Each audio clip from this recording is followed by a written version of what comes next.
What's up everyone, Adam from FWCI Collector's Edition. Today we're going to review the new Marvel Legends Let There Be Carnage movie version of Carnage. And I got some thoughts about this, and you're going to hear about it. But first of all, make sure you subscribe so you can hear these thoughts and future thoughts as well when I review other things on the channel, other Marvel Legends and stuff like that. And yeah, help us get to 1,000 subscribers. It'll help. Appreciate it.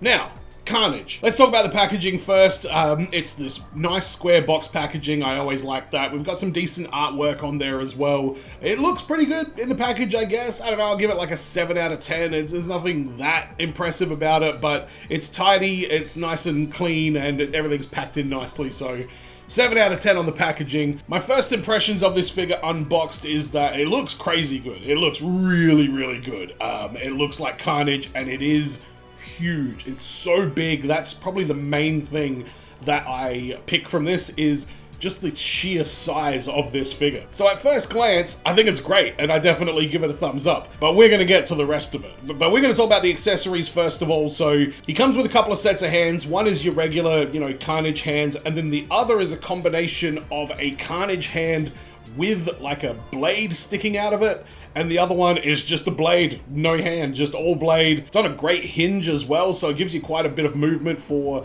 that blade when you're trying to pose him and stuff like that. So accessory wise, it's not too bad with the hands. Two different head sculpts, one with the big smiley mouth and the other with the mouth open and the tongue coming out.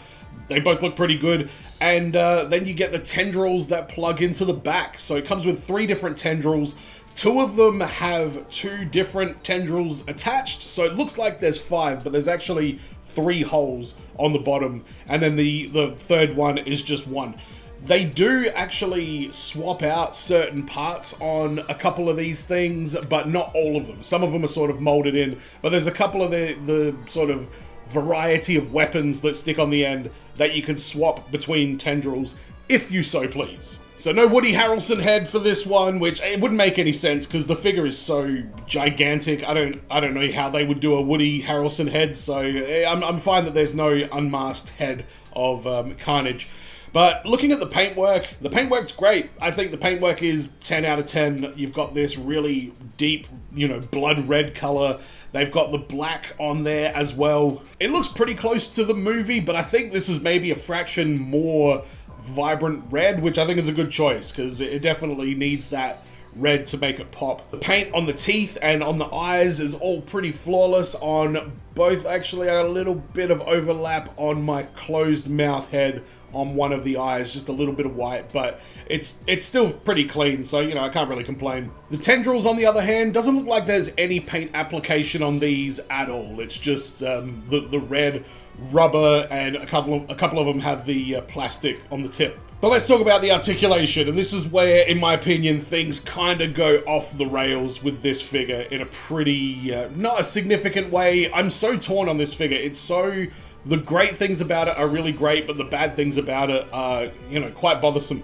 First thing is that I'm guessing it's pretty close to the scale of the character in the movie, but he does seem a little bit too big. His limbs are very, very long and fairly like thin as well. There's not a lot of stability in the legs. They're quite lanky. His torso is very lanky. His arms are very lanky. So he becomes quite difficult to pose. He's really difficult to pose, to be completely honest. If you want to get the most out of this figure, my advice is get a heavy-duty flight stand. I use the ones from the starting lineup figures, the NBA ones. They're great. Those flight stands, there's not a great deal of range and movement in it, but they're very, very secure. Great for McFarlane's and things like that. And this one, I think, definitely needs a flight stand to do this figure any kind of justice, because the posing is just so difficult to do with how long the legs are, how much weight there is on the top of the body, how long the arms are. They stick out very far, especially when you've got these extra weapons. That adds a whole nother element of finding a good sort of balance without having to move other parts of the figure and stuff like that. Then you've got the tendrils, which they plug in separately so you can remove them, but they are very heavy. And once you've got them plugged into the back, it really adds a lot of weight to the upper body of this figure. And that's not good when it comes to posing. It means you've got a lot of rocking back and forth, it seems like, when you're trying to get it in a more of a vertical pose or more of a stand-up pose. It's not good. It's bad. I found it really... I was able to get a few good poses, but it was really, really hard. And you really don't have a great deal of options. You need to get him down in like a crouch and everything like that. But looking at the articulation, let's quickly brush over it. The head doesn't have the extra little slot at the back of the neck where you can really get the head looking up. And I feel like Carnage is a character that you really need to do that with. He really needs that extra range of movement in the head. So if you want to, I know people customize that. I might even have a crack at that myself.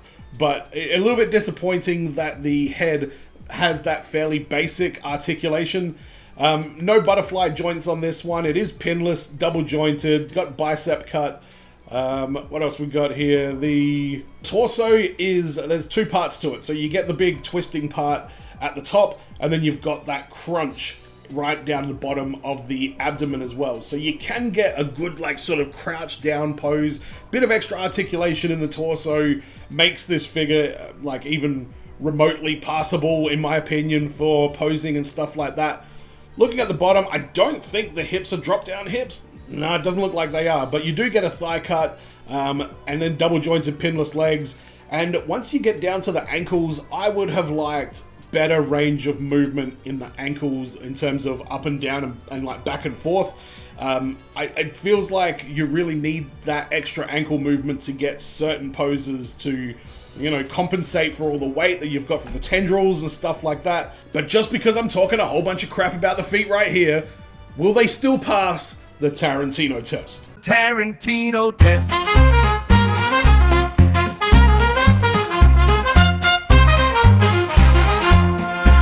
So this is the Tarantino test. This is the part of the video where I look at the feet of the action figure because I think that's very important in terms of like balancing and posing and having a good solid foundation on your action figure. And some of you might know that director Quentin Tarantino probably has a foot fetish. I don't know, maybe I have to say alleged or something like that. But we're all thinking it. So that's why we call it the Tarantino test.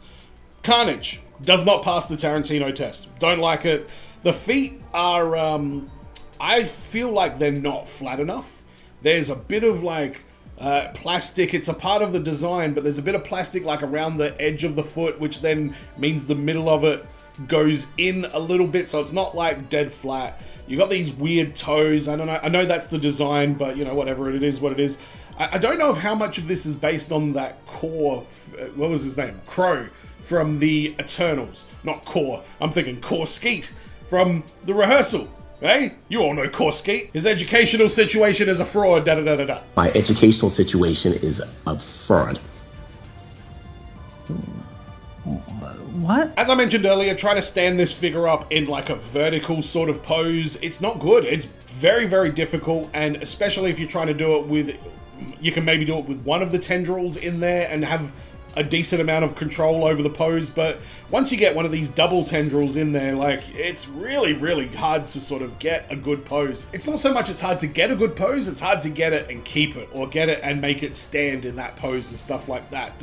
It's not necessarily because the figure is gummy, but there always seems to be a bit of movement. When you move it, when you put it in a pose, there always seems to be a little bit of like cushion where it kind of comes back like a fraction of a centimeter. It's just kind of wobbly and stuff. Like it really sucks because I want to love this figure and it looks great, but once you get your hands on it, you'll realize it's an absolute pain in the ass to pose. So Quentin Tarantino gives it a gigantic thumbs down. That's the Tarantino test. It is decided. Tarantino test.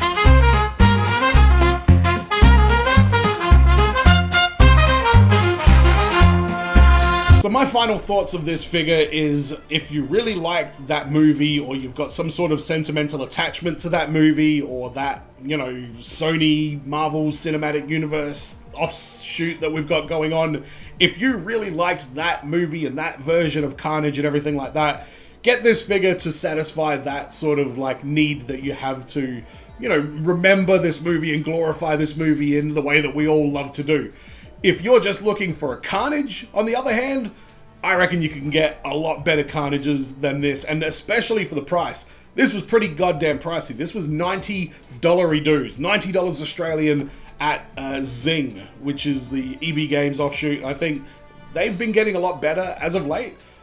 So I'm very happy to see that we're at least getting access to these in Australia, because for a long time it really felt like we weren't getting any of them at all. Now the big question, is it shelf worthy? And believe it or not, I'm going to say yes, it is shelf worthy as long as you put him on a flight stand. If you've got him on a flight stand, then you can just get him in whatever kind of airborne pose. You can put all the tendrils on. You can have it exactly the way you want it. As long as it's a nice firm flight stand, I think it definitely works like that. But if you've got limited shelf space, or if you're like trying to squeeze him into a shelf, or if you've got a display with a whole bunch of other loose figures and you want to stand him at the back and stuff like that, you know, be careful. Maybe even get a McFarlane toy stand or something like that to be able to like just give it some extra security, because it's very long, he's very heavy, he's very thick, he's very big, and I don't know, he doesn't really pose as well as I would have liked. But thanks for checking out this review of Let There Be Carnage.